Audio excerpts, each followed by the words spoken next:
अचानक वातावरणात बदल होतोय, थंडी वाढल्याने तुम्हीही सर्दी खोकल्याने हैराण झालाय, काळजी करू नका. डॉक्टरकडे जाण्याआधी हे 5 घरगुती उपाय लगेच करून बघा. त्यासाठी ही रील आत्ताच सेव्ह करा. नंबर 1, वाफ घ्या. सर्दी खोकल्यावरती सर्वात जुना आणि प्रभावी उपाय म्हणजे स्टीम घेणं.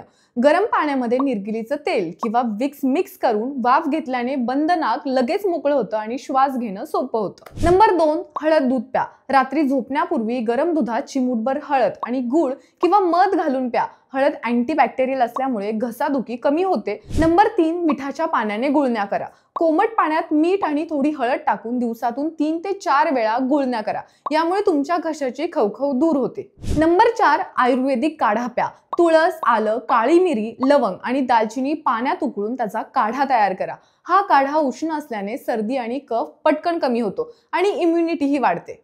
नंबर 5, हायड्रेट राहा आणि आराम करा. सर्दी झाल्यावर शरीराला विश्रांतीची नितांत गरज असते. भरपूर पाणी प्या, व्हेजिटेबल किंवा चिकन सूप प्या. त्यामुळे तुम्हाला लवकर बरं वाटेल. तर मित्रांनो, हे होते सर्दीवर 5 झटपट घरगुती उपाय. तुम्ही यापैकी कोणता उपाय नेहमी करता हे मला कॉमेंट करून नक्की सांगा आणि द लाईव्हला फॉलो करायला विसरू नका.